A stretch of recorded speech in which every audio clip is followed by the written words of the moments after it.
Mesdames, Messieurs, chers étudiants, chers doctorants, bonjour. Nous allons poursuivre avec le séminaire méthodologique sur la critique des droits de l'homme et du droit humanitaire dans le cadre de la leçon sur l'esprit des droits de l'homme et du droit humanitaire. Je rappelle que ce séminaire est le séminaire introductif. J'ai évoqué dans la précédente vidéo qu'il y a eu des séminaires méthodologiques sur l'introduction au doctorat en droit, sur l'initiation au doctorat, sur la méthodologie, la méthodologie juridique, les méthodes du droit.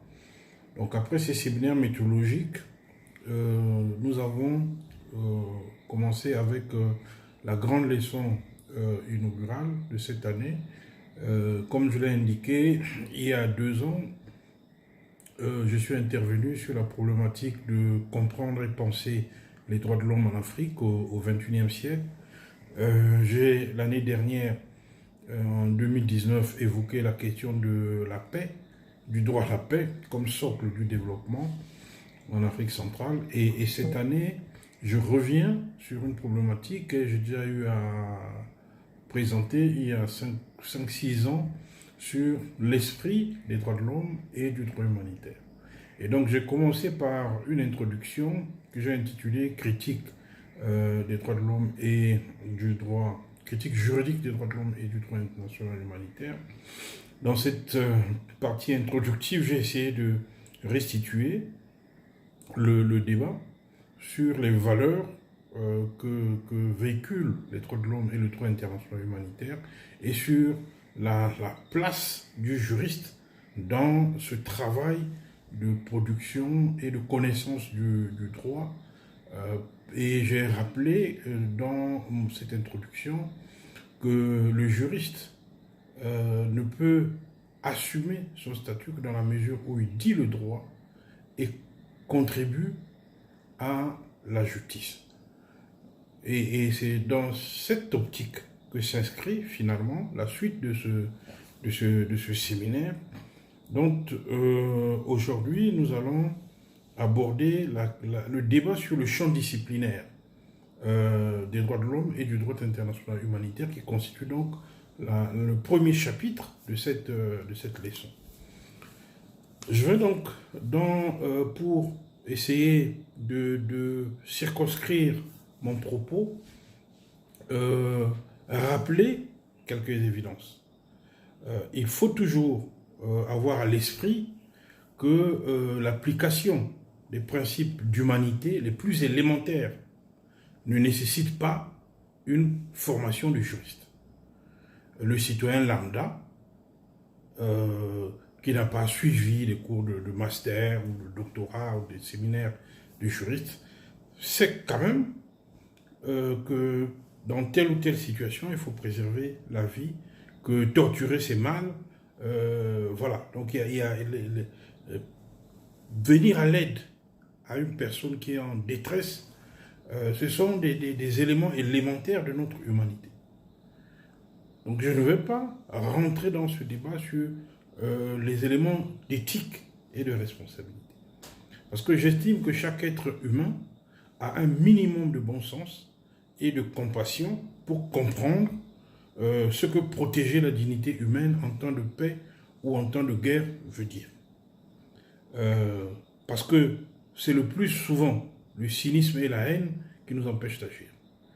Pour autant, il est nécessaire d'éduquer et de former les gens aux droits de l'homme et aux droits internationaux humanitaires. Pourquoi ? Parce qu'au-delà de ces éléments compassionnels qui sont d'une évidence certaine, il y a dans ces matières la technique juridique, la connaissance des normes, des principes, des procédures qui ne sont pas à la portée de tout le monde. C'est pour cette raison qu'il est important de comprendre de quoi il s'agit. Parce qu'en soi, la science juridique ne répond pas nécessairement à la logique du bon sens commun. Je commencerai donc, pour mieux circonscrire ce champ disciplinaire des droits de l'homme et du droit international humanitaire, soulever d'abord le paradoxe qu'il y a aujourd'hui sur le terrain des droits de l'homme. Dans toutes les cultures, on peut voir éclore à des degrés divers, naturellement, les notions de tolérance, d'hospitalité, de réciprocité, de charité, etc., qui peuvent être considérées comme les prémices d'une culture de l'humanité, une culture des droits de l'homme. Un peu partout dans le monde, on voit des proclamations qui sont énoncées. Il y a un nombre croissant d'instruments juridiques qui témoignent tout de même de la volonté des uns et des autres d'affirmer la croyance, et dans le sens le plus noble du terme que j'utilise le mot croyance, la croyance de l'homme en sa propre dignité.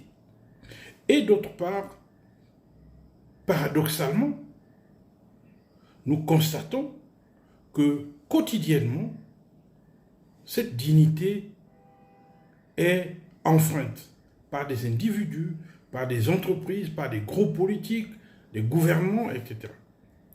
D'un côté, il y a la banalité monstrueuse qu'est la guerre,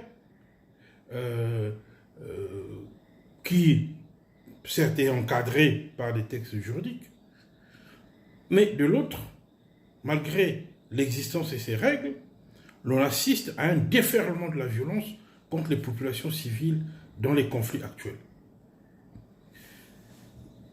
Toutefois, il ne faudrait pas en déduire un peu hâtivement que les droits de l'homme et le droit international humanitaire n'existent pas ou ont peu d'intérêt.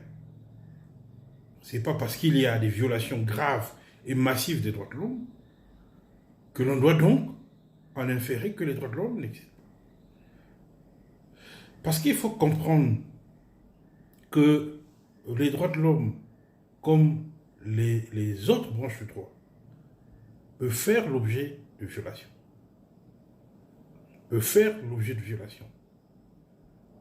Mais ces violations doivent être sanctionnées à défaut de déployer les moyens de prévention. Rameau du droit international accueilli par tous les droits nationaux, les droits de l'homme et le droit international humanitaire ont des objectifs spécifiques, des contenus riches et complexes, car d'une part, leurs règles sont nombreuses et continuent de proliférer. Il y a beaucoup de conventions qui s'ajoutent, qui se juxtaposent même les unes aux autres. Et d'autre part, dans la réalité, dans la pratique, l'on voit les difficultés que les États ont à faire respecter ces droits de l'homme et ce droit international humanitaire dans le cadre de leur territoire. Alors, au regard de toutes ces interrogations, l'on veut donc comprendre quelle est la consistance, la densité et la pertinence de ces droits de l'homme et du droit humanitaire. Alors, depuis de nombreuses années, je l'ai indiqué dans mon propos introductif, l'on assiste en matière juridique à des spécialisations, ce que je qualifie de spécialisations outrancières, des subdivisions disciplinaires que je qualifie même de sectaires pour certaines, qui souvent créent des confusions et parfois masquent l'unité juridique des problèmes de l'humanité. Il y a des parcelles qui sont abordées, mais l'on n'arrive pas parfois à mettre la cohérence globale dans l'unité du droit et sa singularité au regard des autres formes de normativité, religion, morale, éthique, etc.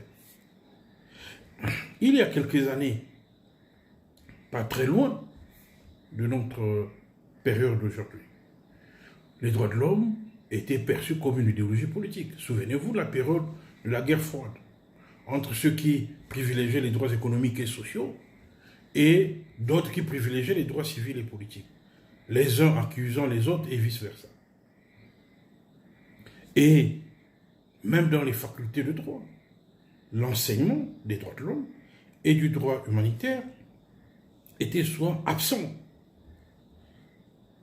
Et il a fallu attendre le début des années 70, 80 pour voir maintenant arriver les cours sur les libertés publiques, mais avec leurs limites de l'époque, puisque ces cours se contentaient d'énumérer les libertés fondamentales garanties par la Constitution, sous un angle positiviste. À ce propos, il est précieux, d'ailleurs, de rappeler l'éclairage de Louis Assière-Andrieux, qui dit des choses assez intéressantes à propos des universitaires. Il dit ceci: la vie universitaire est éprise d'étiquettes, surtout lorsqu'il s'agit d'une matière comme le droit, qui est elle-même un art du classement. Aux sociologues des religions, on n'impose guère d'examen de foi, pas plus qu'on ne suspecte a priori l'anthropologue du politique d'intérêt politicien. À propos du droit, dit-il, il en va autrement. La pression est paradoxale. Pour en parler, il faut être juriste. Mais le traité en juriste attire le doute sur la scientificité de ce qui est dit. Il y a une suspicion sur la scientificité de la parole du juriste. Pour mieux comprendre la querelle qui porte donc sur la juridicité des droits de l'homme et du droit humanitaire, l'on pourrait aller loin dans l'histoire, rappeler la division de base entre les positivistes et les justes naturalistes. Pour les positivistes, le droit naturel n'est qu'un sophisme. Le droit naturel n'est qu'un sophisme. Mais pour les justes naturalistes, le positivisme ne conduit qu'à une névrose juridique. Je reprends la parole de Michel Tropper. Le juste naturalisme pense que le positivisme, notamment kelseyien, ne conduit qu'à une névrose juridique, selon Tropper, et qui aboutit à l'idolâtrie de l'État. Ça, c'est... Michel Tropper est très dur, d'ailleurs, sur ce point. C'est la règle de l'injustice légale. La règle de l'injustice légale. C'est-à-dire que la loi peut consacrer des injustices. Selon le juriste allemand Gustav Hallbruck, qui, vous lirez ce qu'il a fait, Gustav Hallbruck, sur Internet, il a conduit les juristes allemands à se soumettre au droit hitlérien, connaissant la malfaisance de ce droit. Historiquement, le positivisme juridique a rejeté les discours des droits de l'homme. Soit qu'il invoque une police du langage, soit qu'il invoque la réalité du droit positif. Non seulement ce discours ne pourrait représenter qu'une expression trop imprécise de la volonté du législateur, mais bien plus, il serait vide de sens. Et je cite Charles Eisenman, qui, dans sa thèse de 1928, critiquait sévèrement Léon Duguay pour avoir inclus, sur la base d'un choix politique, la déclaration des droits de l'homme dans le droit. Pour lui, pour Eisenman à l'époque, cette déclaration n'a pas sa place dans le droit.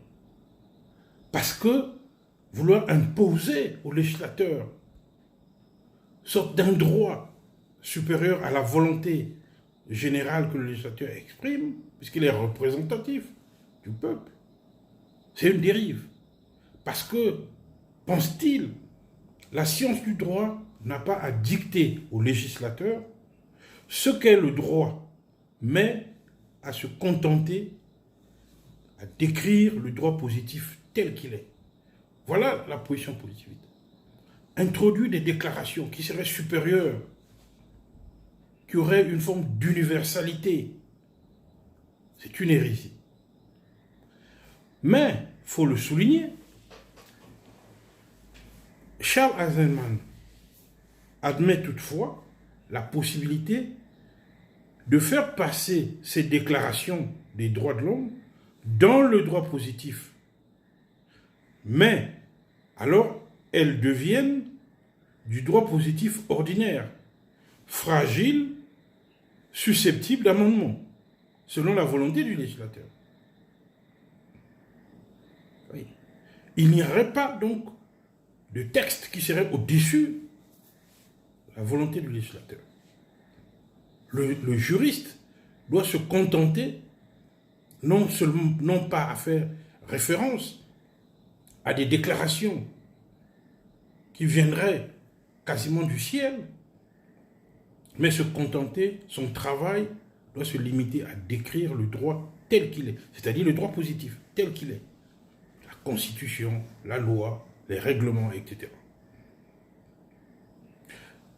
Ainsi donc, la science du droit, selon Carré de Malberg, ne peut être que celle des règles adoptées et sanctionnées dans chaque État par des voies de puissance publique.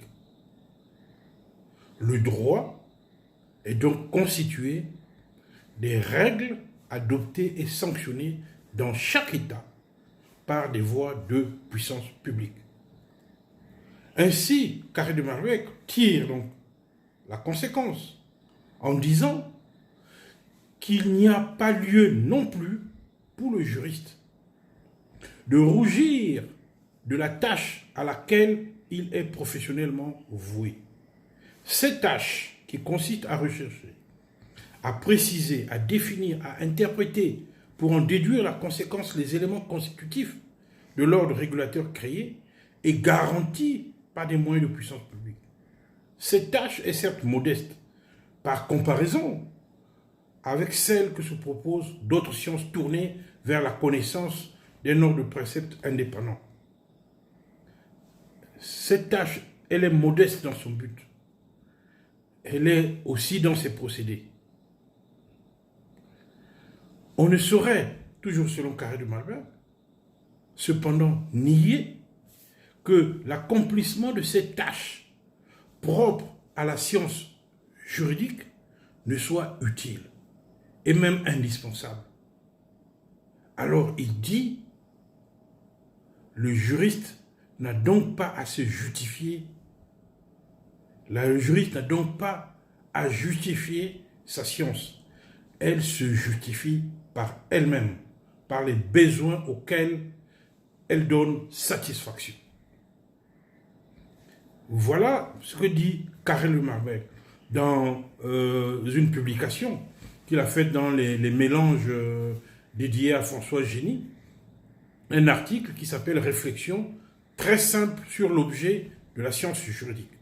Dans les mélanges François Génie, publié à Paris chez Cirey en 1935, vous pourrez lire les pages 192 à 203. Cette approche est importante. Le juriste n'a pas à rougir. Sa tâche est peut-être modeste au regard des autres tâches, mais cette tâche est indispensable. Il interprète les règles pour dire le droit et contribuer ainsi à la justice.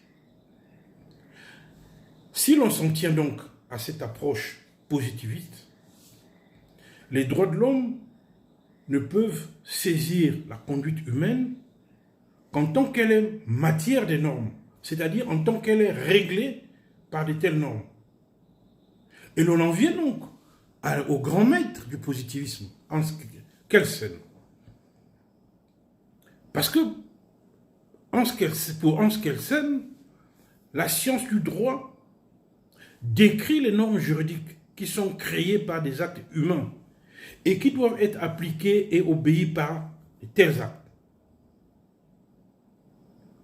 La science du droit est créée par des actes humains. Elle ne tombe pas du ciel. Alors, en dehors, je dirais, de ce bastion de juristes positivistes, Il faut rappeler également que les droits de l'homme ont également affronté le regard suspicieux, bien souvent interrogateur des spécialistes des sciences sociales, qui pensent pouvoir détenir le monopole des enquêtes de terrain, etc. Au point où, au vu de ces analyses de terrain, ils en viennent à douter de l'existence et même de la pertinence des droits de l'homme, au vu de tous les malheurs du monde qu'ils observent sur le terrain. Mais tout dépend de savoir si le droit est, quant à son contenu, donné par les faits sociaux indépendamment de toute élaboration humaine, ou s'il est construit par l'homme selon les termes dans lesquels François Génie a formulé le problème de la méthode juridique. Dès lors, les spécialistes des sciences sociales croient percevoir derrière la vague déferlante des droits de l'homme le radeau de la méduse des juristes égarés. Ben non. Ben non. La méthode de droit est différente de la méthode des sciences sociales. Le droit n'est pas le résultat d'une factualité brute. Le droit est un produit de la connaissance. Il est travaillé. Ce n'est pas une simple observation des faits qui produit le droit. Ce n'est pas simplement le résultat d'une enquête de terrain.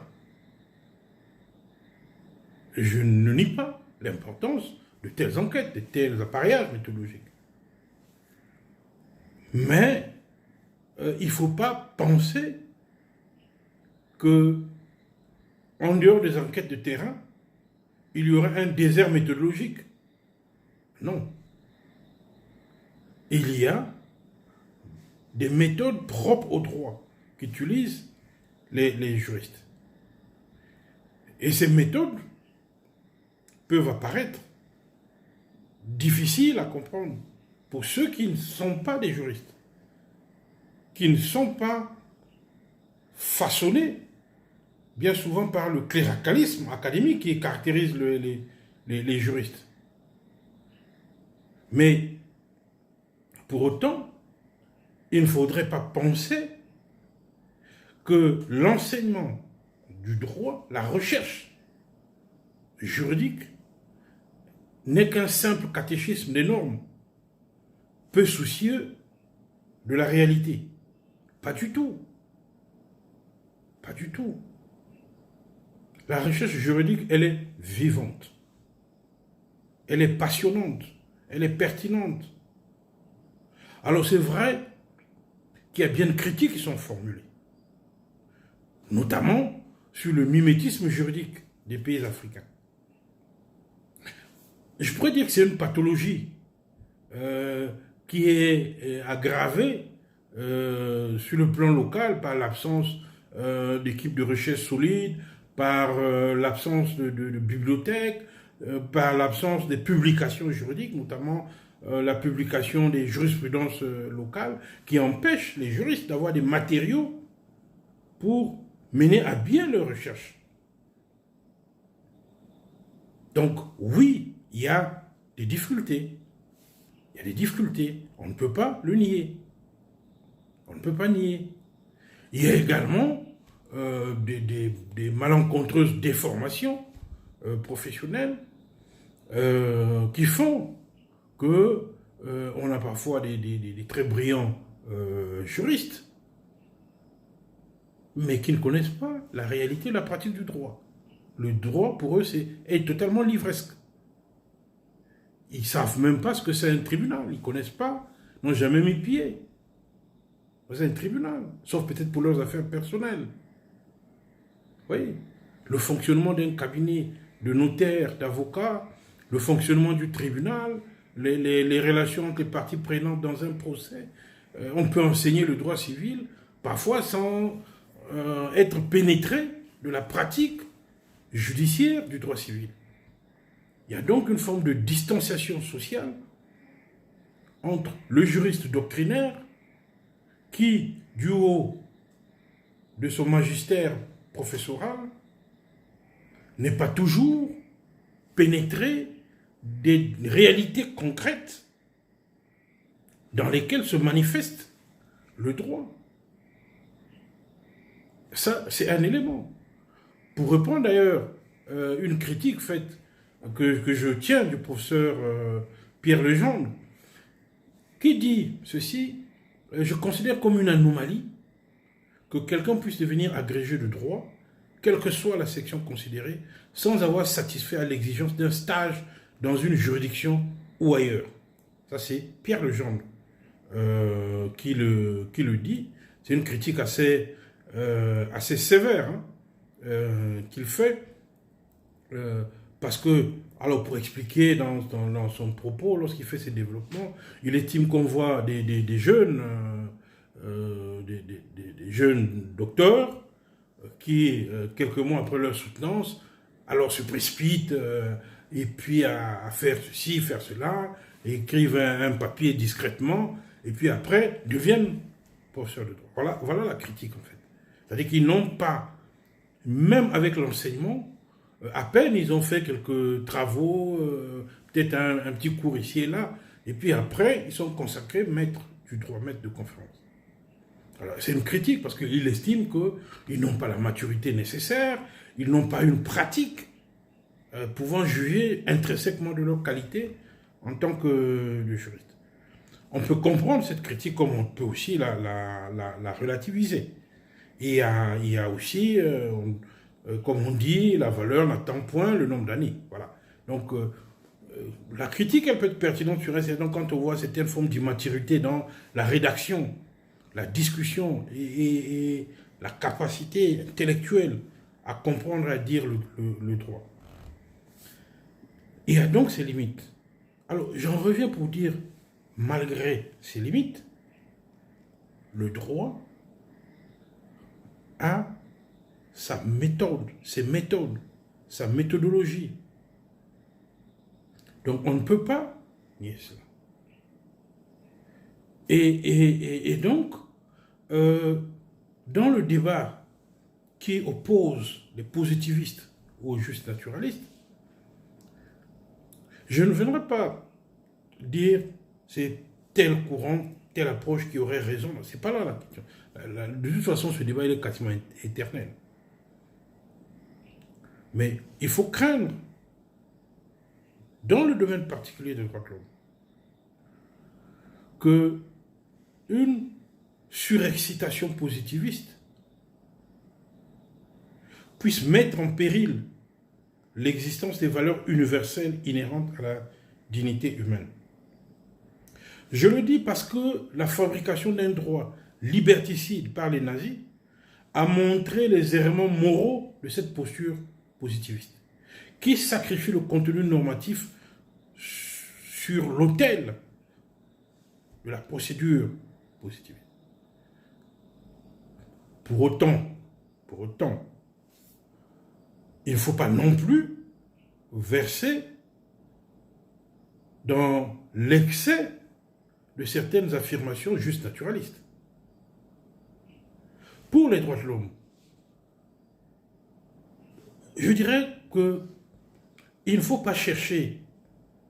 Alors, mes collègues théologiens vont me contredire en disant oui, mais il y a là, regarde ce qui est dit dans la Bible, regarde ce qui est dit dans le Coran, etc.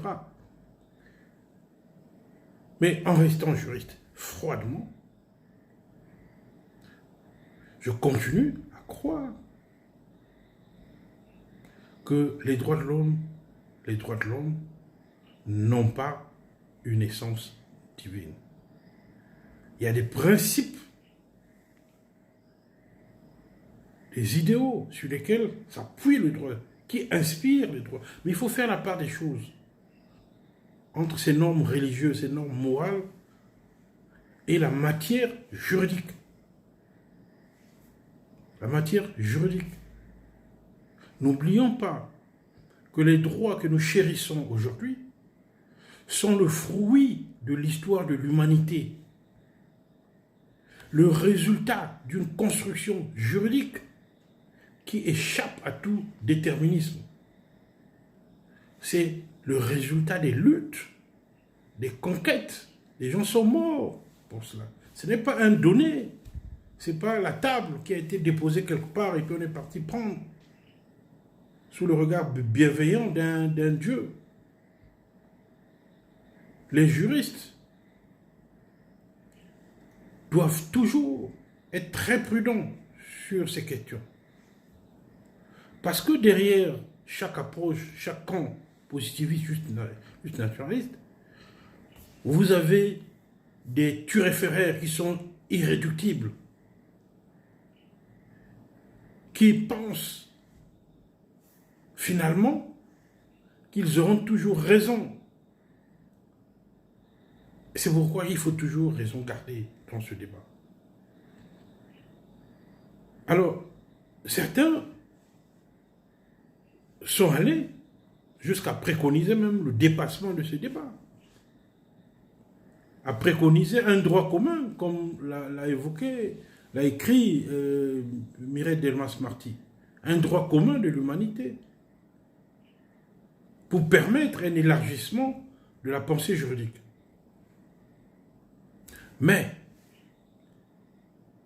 au-delà de ces controverses, qui sont parfois difficiles,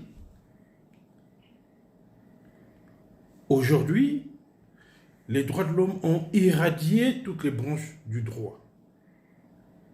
Je dis, les droits de l'homme ont irradié toutes les branches du droit. Aucune branche du droit ne peut aujourd'hui échapper aux droits de l'homme. Vous allez dans les voies d'exécution, vous trouverez les droits de l'homme. La dignité du débiteur. Vous allez en droit du travail, vous avez les droits fondamentaux du travail. Vous allez même dans le domaine du droit des affaires, la question du droit de propriété se posera. Non plus simplement comme un business, mais comme attaché à la personne humaine. Donc, nul ne peut faire du droit aujourd'hui, malgré la froideur de sa discipline et sa spécialisation. Je dis nul ne peut faire du droit aujourd'hui sans évoquer, même par quelques détours singuliers, le bien fondé des droits de l'homme qui s'applique à son objet d'étude. Raison pour laquelle aujourd'hui on voit le débat sur les entreprises et les droits de l'homme. Vous ne pouvez pas aujourd'hui prospérer en matière de recherche juridique en ce qui concerne le droit des affaires, le droit de l'entreprise, sans vous poser la question des droits de l'homme au sein de l'entreprise et dans les rapports entre l'entreprise et les tiers, notamment les consommateurs, etc. etc. Oui. Donc, on est dans cette irradiation transversale des droits de l'homme sur l'ensemble du droit, interne ou international. Au point où Michel Villet affirmait déjà, ça fait bien longtemps, que les droits de l'homme seraient le recours. Les droits de l'homme seraient le recours. Cette idée, relativement neuve, dit-il, est peut-être notre seul espoir d'arracher le droit à la sclérose et le seul instrument de son progrès. Voilà ce que dit Michel Villet. C'est par les droits de l'homme qu'on va arracher le droit de sa sclérose et les droits de l'homme deviennent l'instrument du progrès du droit. On en vient donc à ce que j'évoquais déjà dans mon propos introductif sur la justice au cœur du droit. Et donc, au vu de tout cela, certains méfiants nous arguent, oui, bien, la finalité est connue, le respect de la dignité humaine. Mais le chemin pour y arriver est-il un chemin juridique? Ne peut-on pas emprunter d'autres chemins pour atteindre l'objectif du respect de la dignité humaine? La religion, la morale, le civisme, etc. Est-il nécessaire de juridiciser ce chemin qui nous conduit vers le respect de la dignité humaine? D'où ces interrogations sur la juridicité des droits de l'homme et du droit humanitaire. S'agit-il des préceptes moraux, éthiques, ou s'agit-il des principes juridiques opposables et sanctionnables? Et dans vos recherches respectives, vous devez vous poser la question de la juridicité des principes que vous évoquez. Vous devez faire le tri entre le bon grain et l'ivraie. Qu'est-ce qui est juridique dans votre argumentation, ce que vous évoquez? Sur quoi fondez-vous la juridicité de vos principes? Vous devrez vous interroger sur la consistance, la densité juridique de vos arguments.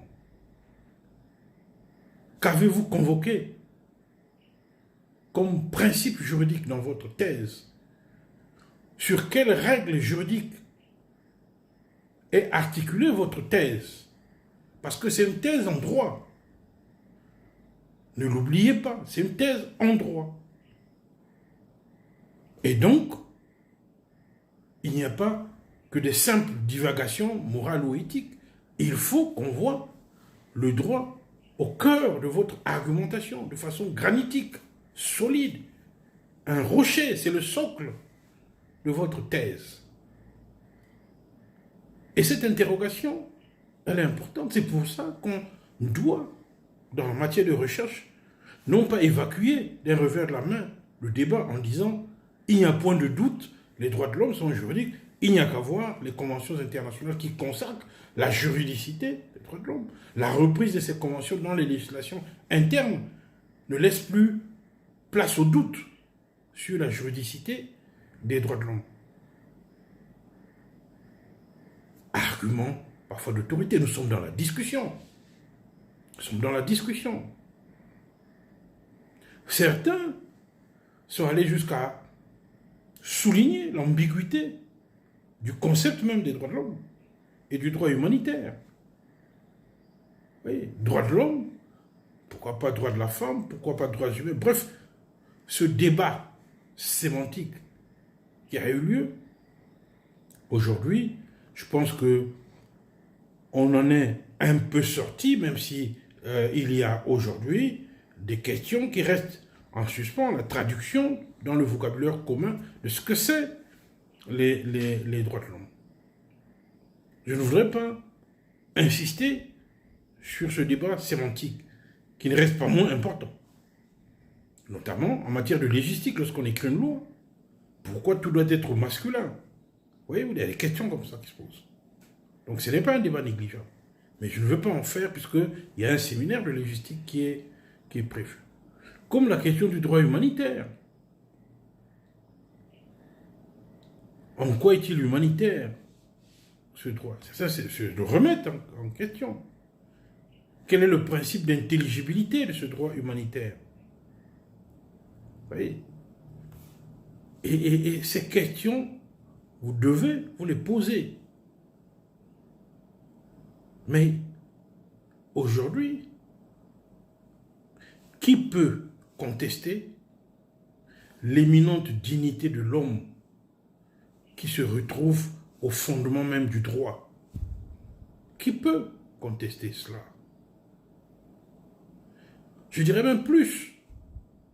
On peut affirmer qu'il est devenu impossible d'envisager la dignité sans le droit et le droit sans le nécessaire respect de la dignité humaine. Peut-il exister un droit qui ne respecterait pas la dignité humaine? Vous pouvez lire dans la revue de droit public de 99, il y a Henri Moutou qui avait fait un article intéressant qui s'appelle « La dignité de l'homme en droit ». Il y a aussi l'article de Edelman sur la dignité de la personne humaine, un concept nouveau dans le Dalloz de 97. Cherchez les pages 187 et suivants, vous trouverez cet article. Peut-on envisager la dignité sans le droit ou le droit sans le nécessaire respect de la dignité humaine? Oui. C'est en dépit des controverses sémantiques, on peut admettre que les droits de l'homme tendent à établir un ordre social harmonieux fondé sur la dignité humaine et articulé sur les rapports entre le pouvoir, l'individu et les groupes sociaux. Les fins poursuivies, les techniques utilisées peuvent varier selon les systèmes et les cultures juridiques. Et parfois même, dans un même système juridique, selon les branches du droit. Le raisonnement peut être différent en droit civil comme en droit administratif. C'est possible. Mais le cœur en matière reste le même, c'est-à-dire la préservation, la protection de la dignité humaine. C'est essentiel. Il en est de même en situation de crise humanitaire. Lorsqu'on doit conduire des actions de secours, de protection, d'assistance au profit des personnes qui sont dans le désespoir des crises humanitaires, des catastrophes naturelles. Mais le but, c'est pas d'amener des sacs de riz, c'est pas ça le but. Ce sont les moyens. Le but est de protéger la vie et la dignité des personnes que l'État n'est plus capable d'assumer. Lorsque l'État n'a plus la possibilité de pourvoir à ce qui est essentiel pour la vie et la dignité de ses citoyens, l'on peut comprendre le déploiement de l'action humanitaire. L'on peut comprendre le particularisme des règles du droit humanitaire que j'évoquerai plus loin dans le 5e chapitre. Donc, c'est pour dire qu'au cœur de tout ça, nous avons la dignité humaine. Dans la détresse des conflits où s'applique le droit international humanitaire, il s'agit non pas de sublimer des règles pour des règles, il ne s'agit pas d'être idolâtre des principes fondamentaux du droit humanitaire, mais il s'agit de sauver des vies, d'alléger les souffrances et maintenir la dignité humaine pendant ou après les crises. C'est ça l'objectif. Une action humanitaire doit être encadrée par des principes d'humanité, d'impartialité, de non-discrimination, etc., d'indépendance. Mais la finalité, c'est protéger et de préserver la dignité humaine. Pourquoi? Parce que dans cet univers impitoyable pour les plus petits, les plus faibles, qu'est-ce qui, en dernier ressort, les protégerait? Si c'était les droits de l'homme.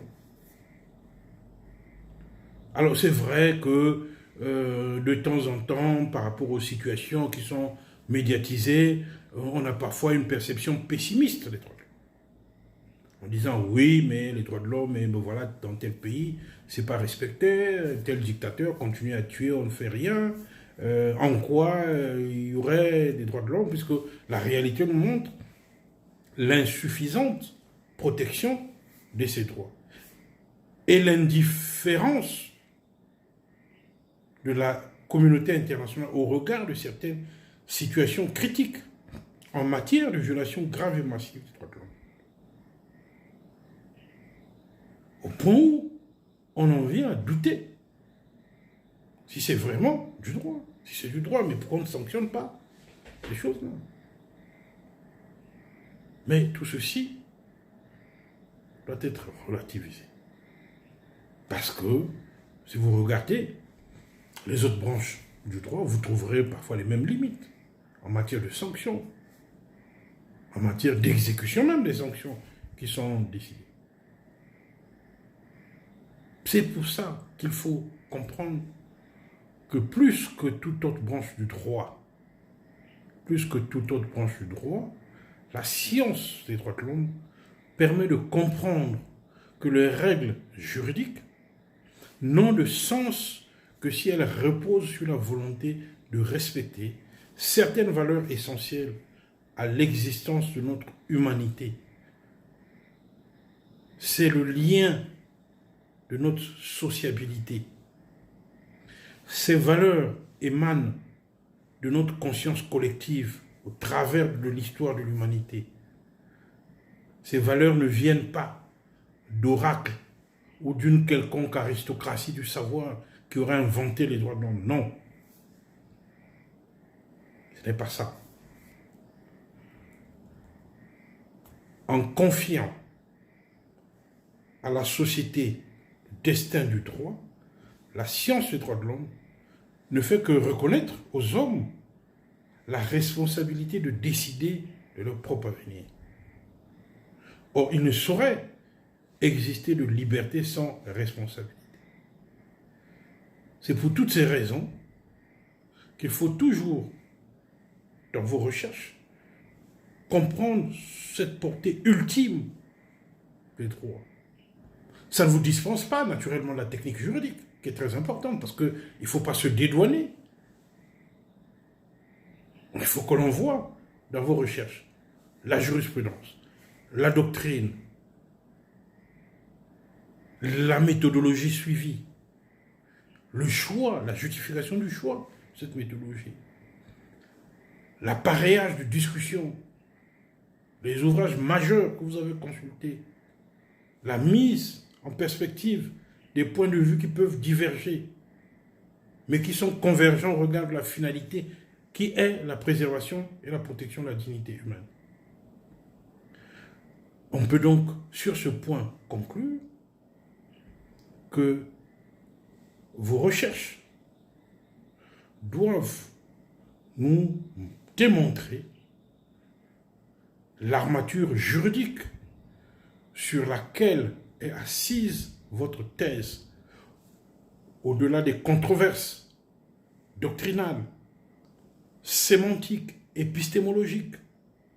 Il n'en reste pas moins que vous devez rapporter la preuve de la juridicité de votre argumentation, sans complaisance, sans fanfaronnade et sans discours jargonneux.